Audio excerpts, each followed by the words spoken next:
बैलों के गले में जब घुंघरू जीवन के राग सुनाती है, गम को सो दूर हो जाती है, खुशियों के कमल मुस्काती है।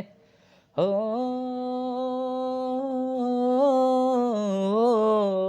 सुन के महकती आवाज़ें, सुन के चहकती आवाज़ें, यूं लगे कहीं सहनाई बजे।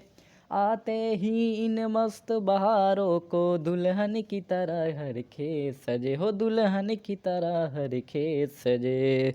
मेरे देश की धरती, मेरे देश की धरती, सोना उगले उगले हीरे मोती। मेरे देश की धरती, मेरे देश की धरती। आ, आ,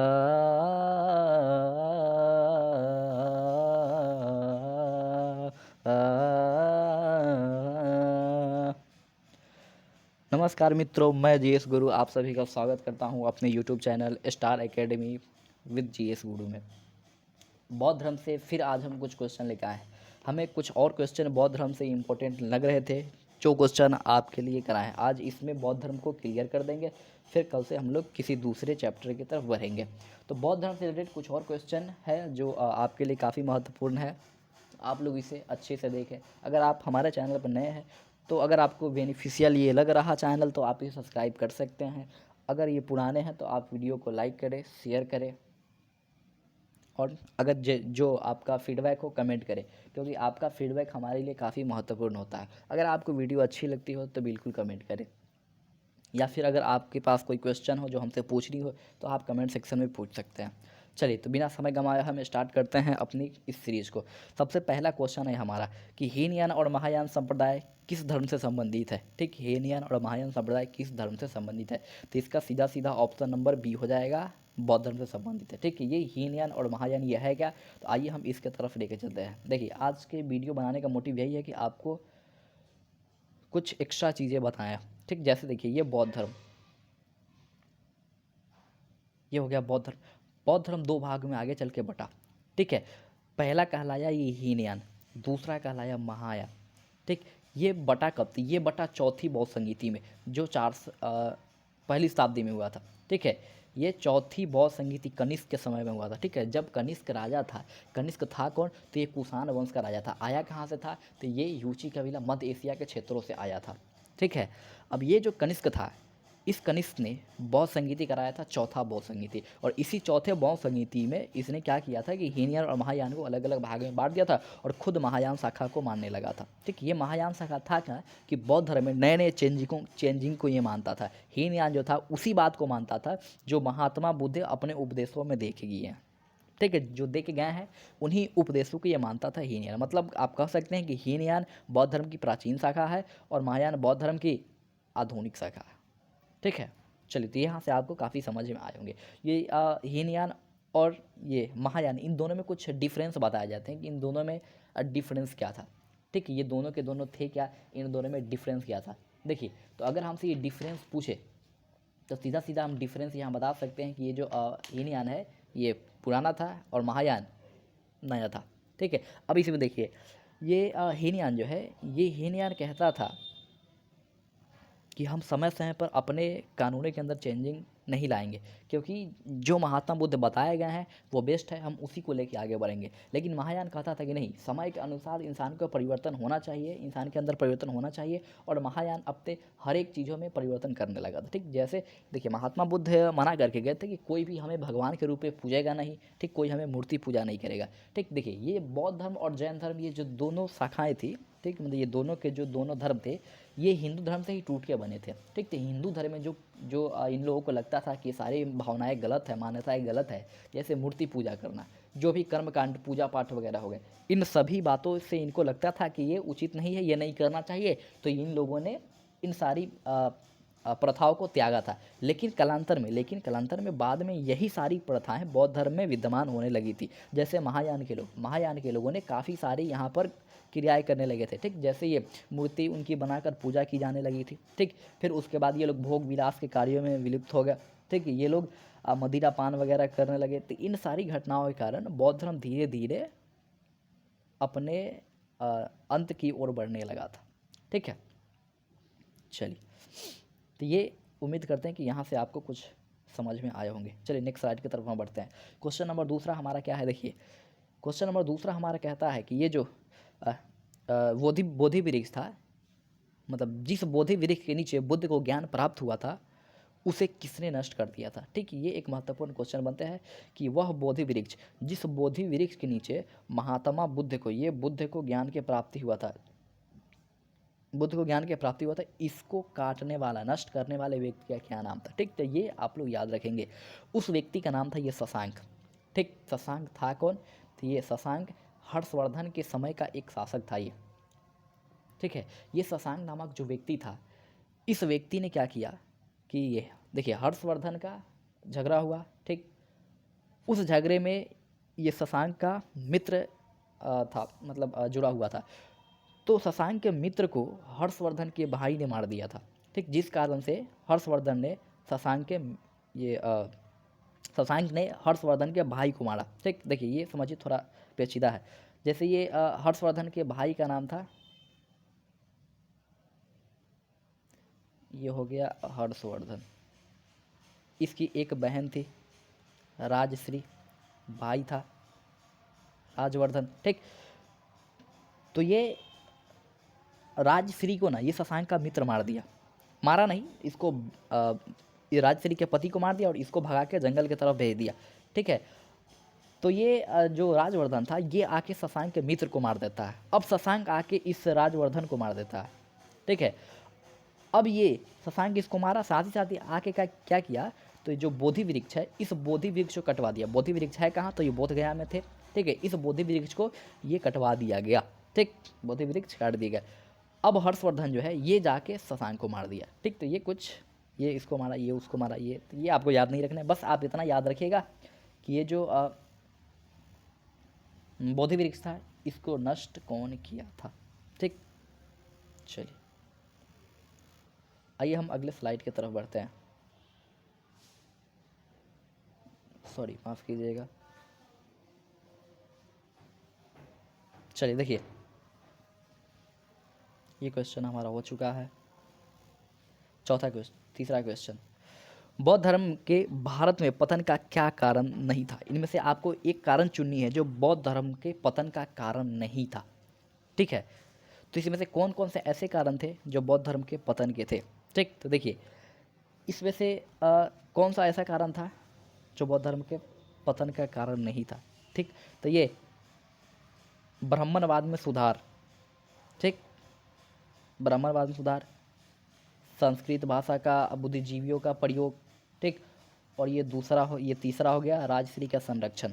ठीक है, ये जो तीन है, राजसी जो भी मतलब कि मुख्य राजा लोग हो गए, शासक लोग हो गए, इन शासकों का समर्थन मिला था बौद्ध धर्म को। ठीक, जैसे ये बौद्ध धर्म है, ये अशोक था, अशोक का संरक्षण मिला था, अशोक बौद्ध धर्म को मानता था। ठीक है, साथ ही साथ एक बहुत महत्वपूर्ण नेता कनिष्क, ये भी बौद्ध धर्म को मानता था, और उसके बाद एक शासक नागार्जुन, ये भी बौद्ध धर्म को मानता था। तो कई ऐसे महत्वपूर्ण शासक आए थे जो बौद्ध धर्म को मानते थे। ठीक, तो इस कारण से बौद्ध धर्म भारत में बर्बाद नहीं हुआ। ठीक, ब्राह्मणवाद में सुधार हो रहा था। ठीक है, ब्राह्मणवाद में लगातार सुधार हो रही थी। ठीक, उसके बाद ये बौद्ध विहारों की संपत्ति जो थी, ये कोई कारण नहीं बनी, क्योंकि बौद्ध विहार में कुछ खास संपत्ति वगैरह थे नहीं, क्योंकि जो भी बौद्ध भिक्षु थे वो ऐसे ही भिक्षा मांग के अपने जीवन व्यतीत करते। तो ये इसका आंसर नहीं हो सकता, मतलब ये आंसर नहीं हो सकता, ये आंसर नहीं हो सकता, ये आंसर नहीं हो सकता। ठीक है, मतलब इसका आंसर होगा कौन, तो ऑप्शन नंबर बी होगा। ठीक है, ये कोई कारण नहीं है बौद्ध धर्म के पतन का भारत में। ठीक है, कारण क्या है, तो ब्राह्मणवाद में सुधार, मतलब कि ब्राह्मण धर्म में सुधार आ रहा था, तो जाहिर सी बात है कि लोग फिर से ब्राह्मण धर्म की ओर मुड़ेंगे। ठीक है, चलिए उम्मीद करते हैं कि आपको समझ में आई होगी। चलिए आइए अब चौथे क्वेश्चन की तरफ चलते हैं। निम्न में से कौन गौतम बुद्ध के शिष्य थे। निम्न में से कौन गौतम बुद्ध के शिष्य थे। ठीक, तो ये गौतम बुद्ध के शिष्य, गौतम बुद्ध के दो शिष्य काफ़ी फेमस हुए थे, उन दोनों शिष्यों को आप याद रखिएगा। ठीक है, पहला इसमें है ये आनंद और दूसरा उपाली। ठीक, आनंद और उपाली, ये दो शिष्य थे। देखिए इस आनंद से रिलेटेड कुछ घटनाएं आपको बता रहे। ठीक, हुआ क्या था ना कि एक बार ये महात्मा बुद्ध और आनंद, ठीक, आनंद मिले नहीं थे महात्मा बुद्ध से। आनंद महात्मा बुद्ध को देख नहीं चाहता था। ठीक, एक बार हुआ क्या कि महात्मा बुद्ध कहीं फंक्शन में अपना स्पीच दे रहे थे, भाषण दे रहे थे, तो उसी बीच में एक बच्चा खड़ा हुआ और बच्चा जी भर के मतलब गाली दिया महात्मा बुद्ध को। महात्मा बुद्ध उसको स्टेज पे बुलाए, बोले और गाली दो। ठीक, वो बच्चा फिर से गाली दिया, महात्मा बुद्ध बोले और दो, फिर गाली दिया, महात्मा बुद्ध बोले फिर से गाली दो। अब इतने बार वो बच्चा बोल रहा है कि अब मेरे पास कोई गाली नहीं है, जो स्टॉक था मेरा ख़त्म हो चुका है। ठीक, तो महात्मा बुद्ध ने प्यार से उस बच्चे को समझाया, मान लो अगर तुम्हारे पास कोई सामान है, तुम मुझे देना चाह रहे हो, अगर हम उस सामान को नहीं लेते हैं तो सामान किसका होगा? वो बच्चा बोलता है कि वो मेरा होगा। तो महात्मा बुद्ध ने बड़े ही विनम्र शब्दों में कहा कि तुमने अभी जितना भी गाली दिया 2 घंटा 4 घंटा, इसमें से हम एक भी नहीं लेते हैं, सब तुम्हारा हो गया। ठीक, बच्चा सुन के दंग रह गया। वो बच्चा कोई और नहीं था, ये आनंद था।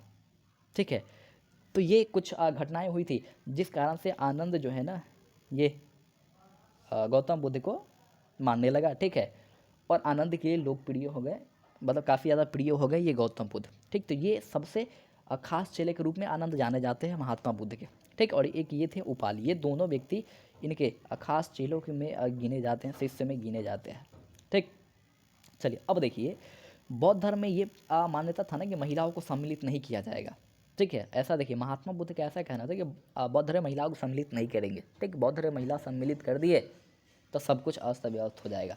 ठीक है, कि उनको हो सकता है उनके कुछ लॉजिक रहे होंगे। ठीक है, ऐसे भी महिलाओं में काफ़ी समस्या होता है। ठीक, तो ये हो सकता है कि कुछ महात्मा बुद्ध अपने हिसाब से लॉजिक लगाते हो। ठीक, तो उन्होंने महिलाओं को प्रवेश से मना कर दिया। ठीक, कैसे मना किया? मना तो कर दिया, अब ये आनंद कहता है कि नहीं, महिला को प्रवेश दीजिए। अगर आप महिला को प्रवेश नहीं देते हैं तो ये बौद्ध धर्म ज़्यादा दिनों तक नहीं चलेगा।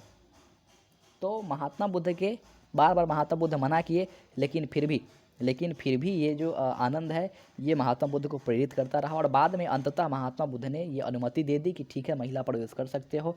लेकिन महात्मा बुद्ध ने वही एक स्टेटमेंट दिया था कि हमने अनुमति तो दे दी है, लेकिन कुछ समय बाद अब बौद्ध धर्म समाप्त हो जाएगा, क्योंकि बौद्ध धर्म अब अपने विनाश की ओर बढ़ चुका है। ठीक, मतलब इनका देखिए महात्मा बुद्ध का सीधा मानना था कि महिलाओं का प्रवेश उचित नहीं है। ठीक है, चलिए, तो इसका ऑप्शन नंबर ए सही हो जाएगा। उम्मीद करते हैं कि आपको समझ में आया होगा। चलिए अगला क्वेश्चन देखिए,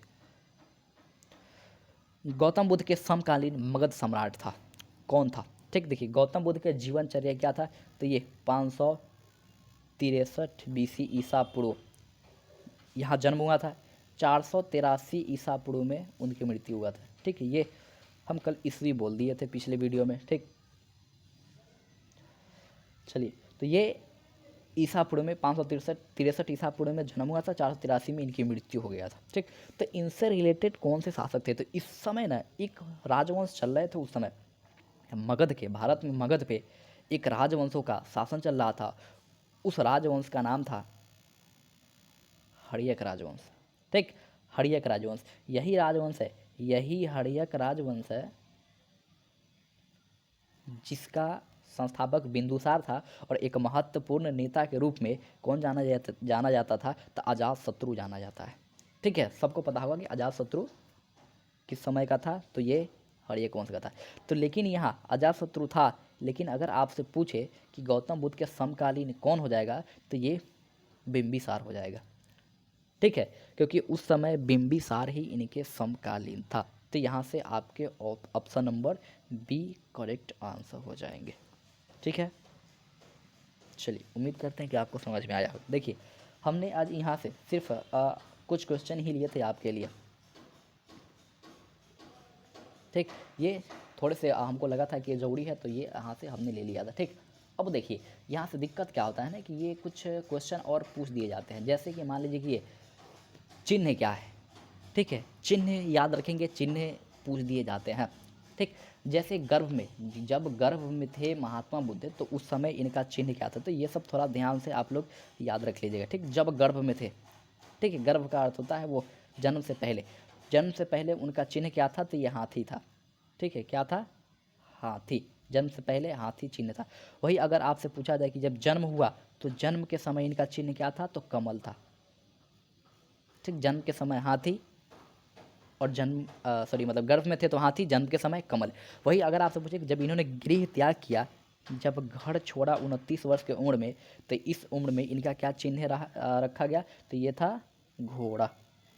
ठीक, तो ये थोड़ा सा आप लोग ध्यान दे के इसको याद कर लीजिएगा, ये रट्टा मारने वाली चीज़ है, फैक्चुअल क्वेश्चन है, यहाँ से क्वेश्चन बन जाते हैं। ठीक, तो जब गर्भ में थे तो हाथी का प्रतीक था, उनका जन्म हुआ तो कमल का प्रतीक था, जब उन्होंने गृह त्याग किया था तब किसका चिन्ह था, तो घोड़ा का चिन्ह था।